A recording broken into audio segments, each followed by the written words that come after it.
शेतकऱ्यांना सरसकट कर्जमाफी झालीच पाहिजे. अशी कशी होत नाही, झाल्याशिवाय राहत नाही. रविकांत भाऊ तुम आगे बढ़ो. हम तुम्हारे साथ है. या फसव्या सरकारचा जाहीर निषेध.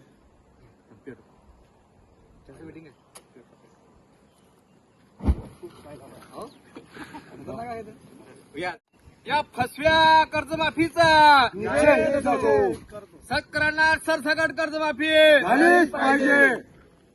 खर तर आपल्याला माहिती आहे सन्माननीय रविकांतजी तुपकर गेल्या 3 दिवसांपासून आमरण उपोषणाला बसले आहेत. ठिकठिकाणी शेतकरी जाळपोळ करत आहेत.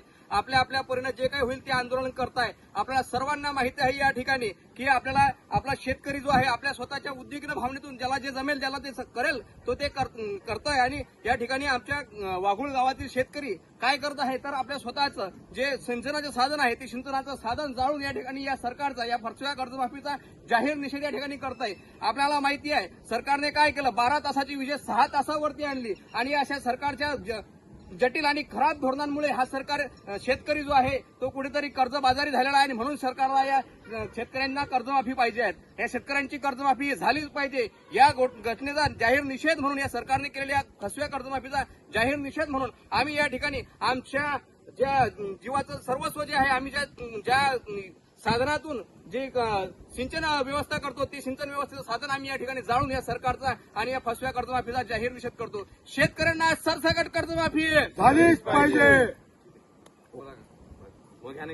लाडके संघर्ष योद्धा शेतकरी नेते माननीय रविकांत भाऊ तुपकर यांचा आज बुलढाणा येथे अन्नत्याग आंदोलनाचा 3रा दिवस आहे. पण तरीही सरकारतर्फे कोणत्याच प्रकारची त्यांची दखल घेतली गेली नाही. त्या उद्विग्न भावनेमधून आज महाराष्ट्रामधील असंख्य शेतकरी जाळपोळ करत आहे. त्याच धर्तीवर आज वाघूळ आणि आसपासच्या शेतकऱ्यांनी सरकारचा निषेध म्हणून आपल्या शेतीमधील त्या ठिबकच्या नळ्या जाळलेल्या आहे. एकीकडे सरकार म्हणजे तुम्ही पेरणी करा पण युरिया मिळत नाही, पाणी मिळत नाही, खते बियाणे नाही, शेतकरी पेरणार कुठनं. वरून शेतकऱ्यांचे वीज चोरी होत आहे, तार कापत आहे. अशा उद्विग्न भावनेतून आम्ही काय करायचं हा राग काढून द्वेष काढून आज शेतकऱ्यांनी लवकरात लवकर कर्जमाफी व्हावी यासाठी ठिबक नळ्या जाळून सरकारचा निषेध केला आहे.